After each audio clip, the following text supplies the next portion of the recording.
Hello students, today we are going to start a new chapter, that is depreciation. So let's start. What's the meaning? So every business firm require fixed asset for the conduct of their business operations. बच्चों आपको अच्छे से पता है जब भी एक businessman business start करता है तो उसको बिजनेस की स्मूथ फंक्शनिंग के लिए फिक्स्ड असेट की ज़रूरत पड़ती है। जैसे फर्नीचर एंड फिक्सचर्स, फर्नीचर चाहिए उसको बिजनेस चलाने के लिए, fixtures, plant and machinery, land and building, motor vehicles, office equipment, these are all tangible fixed asset. ये हमने चैप्टर 2 में पढ़े थे, टाइप्स ऑफ असेट। तो उसमें एक टाइप था हमारा फिक्स्ड असेट। तो जब भी एक बिजनेसमैन फर्म को चलाता है, बिज़नेस को चलाता है, तो उसको अपने बिज़नेस को चलाने के लिए for the smooth conduct of businessman को फिक्स्ड असेट की रिक्वायरमेंट होती है। And all these asset have is definite life span. Obviously कि जितने भी असेट हैं इनका एक लाइफ पीरियड होता है। से फॉर एग्जांपल हमने एक मशीनरी खरीदी, मशीनरी 10, 12 या 15 साल ही चलेगी, जो अच्छे से काम करेगी machinery. So all these assets have a definite life span, they tend to lose their utility. और जैसे जैसे हम इन फिक्स्ड असेट को यूज़ करते जाएंगे, जो उसकी यूटिलिटी है वो कम होती जाएगी। They tend to lose their utility for the business operations. क्यों इनकी कम होती जाएगी यूटिलिटी? विद द यूजेज, जैसे जैसे हम उस फिक्स्ड असेट को यूज़ करेंगे उसकी जो यूटिलिटी है, उसकी जो वैल्यू है वो कम होती जाएगी। विद द यूजेज, ये पॉइंट नोट करो। With the passage of time, जैसे जैसे टाइम बीतेगा हम उस असेट को और यूज़ करते जाएंगे। जैसे जैसे यूज़ करेंगे उसकी वैल्यू डिक्रीज़ होती जाएगी, क्योंकि हम उसको यूज़ कर रहे हैं। और यूज़ करने से वियर एंड टियर की कॉस्ट आती है, उसको रिपेयर कराना पड़ता है, उसके कुछ पार्ट्स ठीक कराने पड़ते हैं। तो जैसे जैसे टाइम पास होगा, with the passage of time, जैसे जैसे हम उस असेट को यूज़ करते हुए जाएंगे उसकी वैल्यू कम होती जाएगी। Due to obsolescence and due to accident, यदि उस असेट का एक्सीडेंट हो जाता है तब उसकी वैल्यू कम हो जाएगी। ऑब्सोलिसेंस क्या होता है बच्चों? ऑब्सोलेंस मीन्स कि आपकी एक जो फिक्स्ड असेट है, से फॉर एग्जांपल वो 15 ईयर्स तक काम करेगी। ये हम एक्सपेक्ट कर लेते हैं जब हम कोई भी फिक्स असेट परचेज़ करते हैं, तो ये जो फिक्स असेट है 10 to 12 ईयर्स तक हमारी फंक्शनिंग में रहेगी बिजनेस में। तो क्या होता है, आफ्टर 5 ईयर्स या आफ्टर 4 ईयर्स या आफ्टर 6 ईयर्स एक नई मशीनरी, एक नई टेक्नोलॉजी की मशीनरी मार्केट में आ जाती है। तो नई मशीनरी या नई फिक्स्ड असेट, नई टेक्नोलॉजी की कोई फिक्स्ड असेट मार्केट में आने से हमारी मशीनरी की, हमारी फिक्स्ड असेट की वैल्यू रिड्यूस हो जाती है। तो this is called obsolescence, obsolescence बोलते हैं। तो उससे भी क्या होता है, हमारे फिक्स असेट की वैल्यू कम हो जाती है। जैसे आप देखते भी हो, यदि आज आपने एक मोबाइल लिए 20,000 का और आफ्टर 1 वीक एक नया मोबाइल मार्केट में आ जाता है विद न्यू टेक्नोलॉजी, तो जो पुराने वाला मोबाइल है उसकी जो वैल्यू है वो कम हो जाती है। तो इसको बोलते हैं ऑब्सोलिसेंस।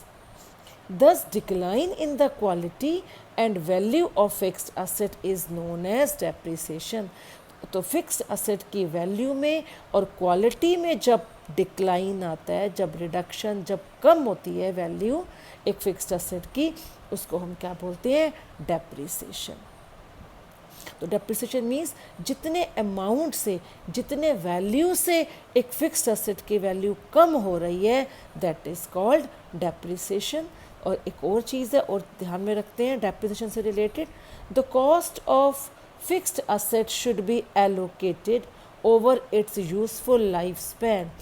तो एक फिक्स असेट की जो कॉस्ट है, जो हमने परचेज़ करी है फिक्स्ड कॉस्ट, चाहे उसमें उसका फ्रेट था, उसमें उसके इंस्टॉलेशन चार्जेस थे, एक फिक्स्ड असेट की बच्चों जो कॉस्ट आती है, purchasing cost, should be allocated over it's useful life span.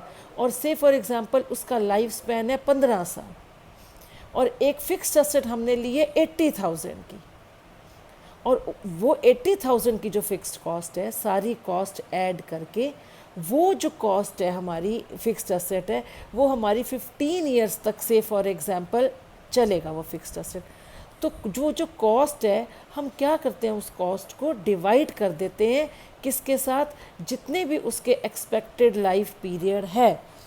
This process of allocation of cost of fixed asset, fixed asset की जो कॉस्ट है उसको हम एलोकेट कर देते हैं किसमें, ओवर इट्स यूज़फुल लाइफ। जो उस कॉस्ट, जो उस असेट का लाइफ पीरियड है, एक्सपेक्टेड लाइफ पीरियड है 10 ईयर्स और 12 ईयर्स, उस कॉस्ट को हम एलोकेट कर देते हैं और इस प्रोसेस को बोलते हैं डेप्रिसिएशन। सो डेप्रिसिएशन की डेफिनेशन क्या हुई, depreciation means continuing and gradual decline in the value of fixed asset। Continue means एक फिक्स्ड असेट है, आप उसको यूज़ कर रहे हो तब भी वैल्यू डिक्रीज़ हो रही है, और आप उसको यूज़ नहीं भी कर रहे तब पड़े पड़े भी उस फिक्स्ड असेट की वैल्यू डिक्रीज़ हो रही है। तो कंटिन्यूइंग एंड ग्रेजुअल डिक्लीन, धीरे धीरे उसकी value with the passage of time उसकी वैल्यू कम हो रही है, और जितने अमाउंट से एक फिक्स्ड असेट की वैल्यू कम होती है that amount will be known as depreciation. So ये हो गया डेप्रिसिएशन का meaning. So let's start features और कैरेक्टरिस्टिक्स ऑफ डेप्रिसिएशन। तो फर्स्ट फीचर है बच्चों, depreciation is decline in the value of fixed asset. या अभी मैंने बताया आपको, किसी भी फिक्स असेट की वैल्यू जब डिक्लाइन होती है दैट इज़ कॉल्ड डेप्रिसिएशन। जितने अमाउंट से वैल्यू डिक्रीज़ हो रही है, और डिक्रीज़ क्यों होती है, with the passage of time, with the usages of that asset. जैसे जैसे हम उस असेट को यूज़ करेंगे, टाइम बीतता जाएगा, वैल्यू डिक्लाइन होती जाएगी। और ध्यान रखना, फिक्स्ड असेट की वैल्यू डिक्लाइन होती है, लैंड उसमें नहीं आएगा एक्सेप्ट लैंड। लैंड को छोड़ के जितने फिक्स्ड असेट हैं, जब उनकी value with the usages of that asset, with the passage of time, value जो डिक्रीज होती है दैट इज़ कॉल्ड डेप्रिसिएशन। ये जो डेप्रिसिएशन है, ये जो डिक्लाइन है, ये जो गिरावट आ रही है, ये परमानेंट नेचर की है बच्चों। जब एक बार एक असेट की वैल्यू रिड्यूस हो जाती है, once the value of an asset is reduced it can not be restored to its original cost. जब से फॉर एग्ज़ाम्पल एक मशीनरी यदि हमने 50,000 की ली है, 50,000 की एक मशीनरी ली है, आफ्टर 1 ईयर उसकी वैल्यू से फॉर एग्ज़ाम्पल 5,000 से कम हो जाती है, 5,000 डेप्रिसिएशन लग जाता है, तो आफ्टर 1 ईयर उसकी वैल्यू हो जाएगी 45,000। इस मशीनरी की वैल्यू कभी भी 50,000 नहीं होगी, वो स्टार्टिंग में थी होगी, लेकिन जब हम उस चीज़ को यूज़ कर लेते हैं उसकी वैल्यू डिक्रीज़ हो जाती है, तो ये 45,000 वाली मशीनरी की वैल्यू कभी भी 50,000 नहीं होगी।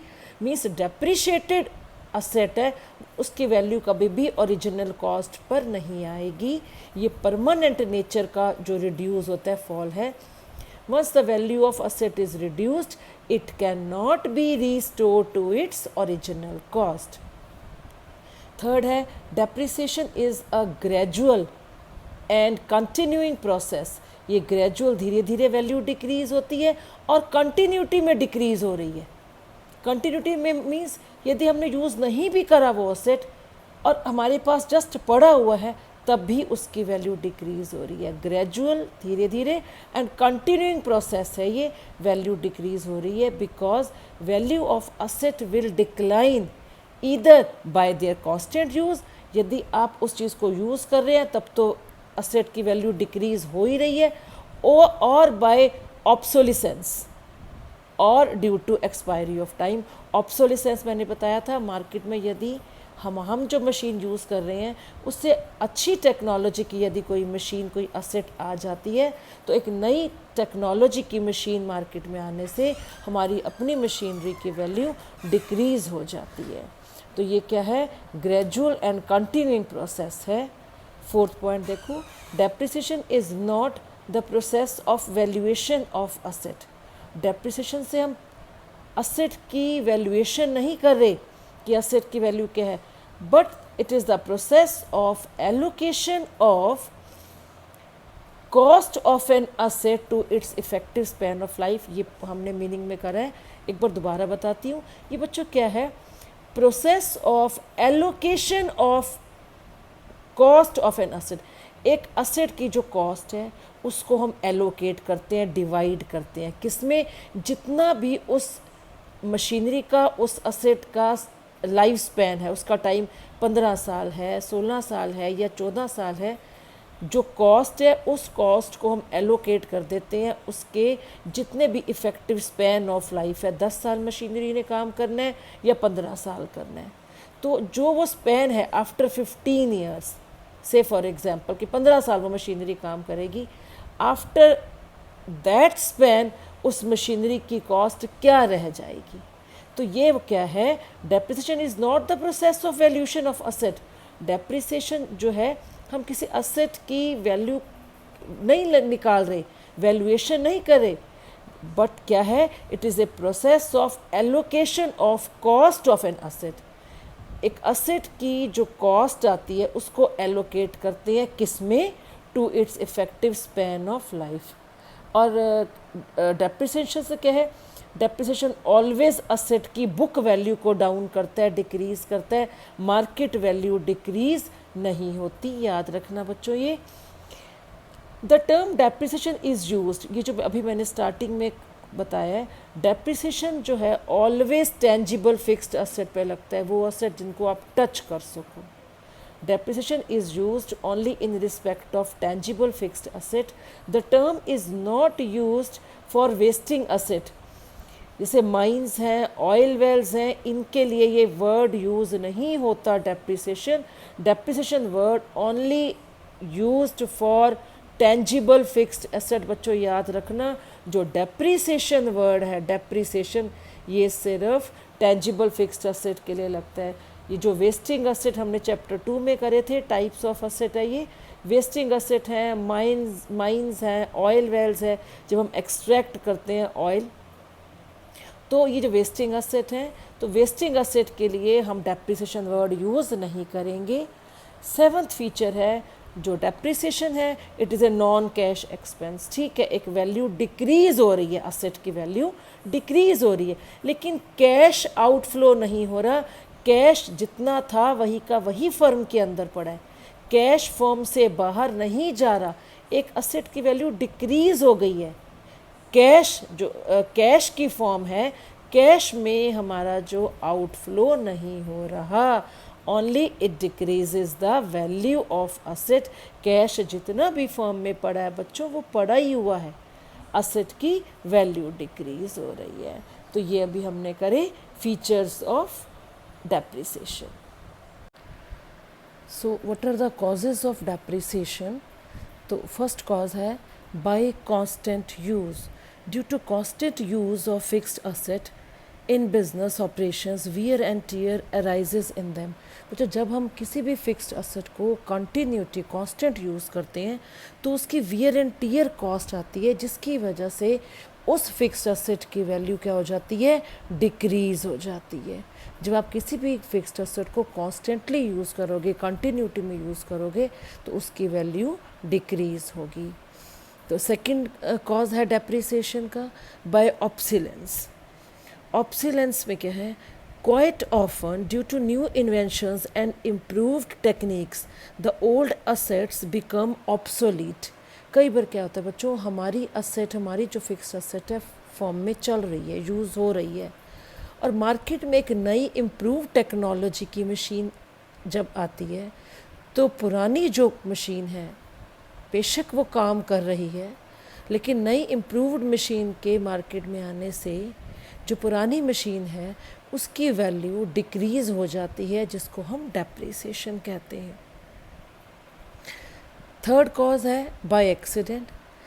यदि किसी मशीन का या किसी फिक्स्ड असेट का एक्सीडेंट हो जाता है, मीन्स उसकी वैल्यू रिड्यूस हो जाती है।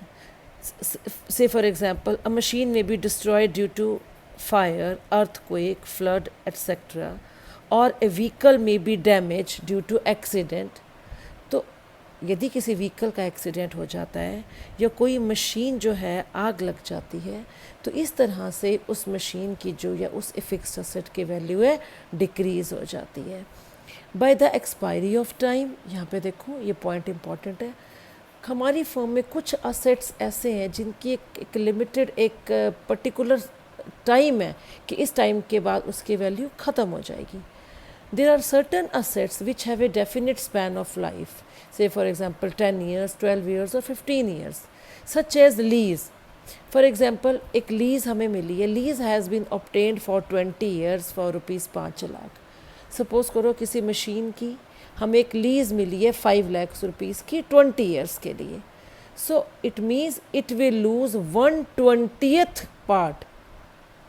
मीन्स ये जो 5 लाख रुपए की ये जो लीज़ मिली है 20 साल के लिए, 5 लाख डिवाइडेड बाई हम 20 यदि कर दें, it means 25,000 rupees of its value each year decline हो जाएगी, ख़त्म हो जाएगी उसकी वैल्यू हर साल, यदि आप उस असेट को यूज़ कर रहे हो चाहे नहीं कर रहे, वेदर यूज्ड और नॉट.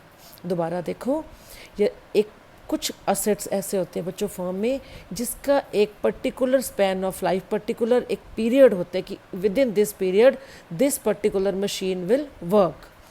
तो एग्जाम्पल लिए such as lease. Lease has been obtained for 20 years. हमें लीज़ मिली है 20 ईयर्स की और 5 लाख रुपीज़ की लीज़ मिली है.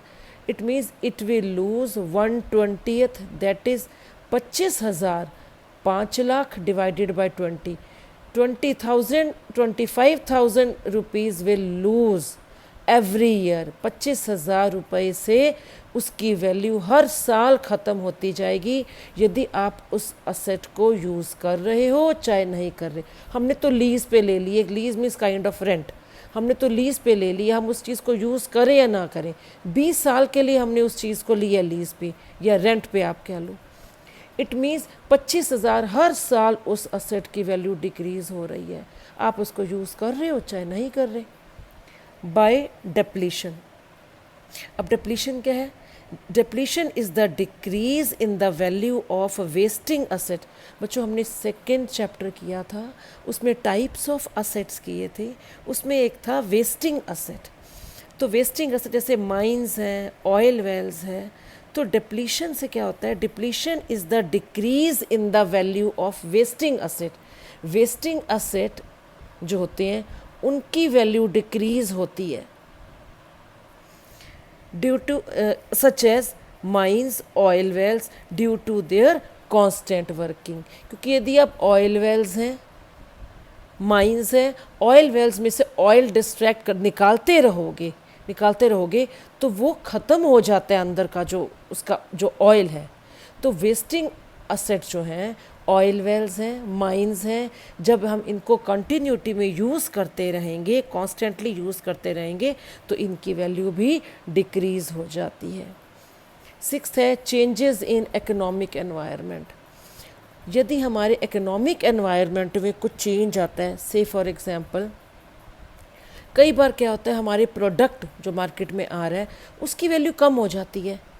जैसे फैशन में चेंज आ गया, change in fashion, change of taste of people, लोगों का टेस्ट चेंज हो गया. अब वो एक पर्टिकुलर एक प्रोडक्ट नहीं, वो कोई दूसरा प्रोडक्ट यूज़ कर रहे हैं. कोई और प्रोडक्ट आ गया, वो पहले वाला छोड़ दिया, दूसरे प्रोडक्ट की तरफ मूव कर गए हैं. तो फैशन चेंज होने से लोगों का टेस्ट, उनकी प्रेफरेंस चेंज हो गई है, टेक्नोलॉजी चेंज हो गई है. तो इन सब रीज़न्स की वजह से प्रोडक्ट की जो डिमांड है वो ख़त्म हो जाती है मार्केट में, क्योंकि जो लोग हैं वो दूसरे प्रोडक्ट की तरफ मूव कर गए हैं. The fall in the demand of products, in reasons की वजह से प्रोडक्ट्स की जो डिमांड है वो ख़त्म हो जाती है क्योंकि वो दूसरे प्रोडक्ट की तरफ मूव कर गए हैं. तो इन प्रोडक्ट की डिमांड ख़त्म होने से it causes reduction in the value of fixed asset. Fixed asset की वैल्यू में भी कमी आ जाती है.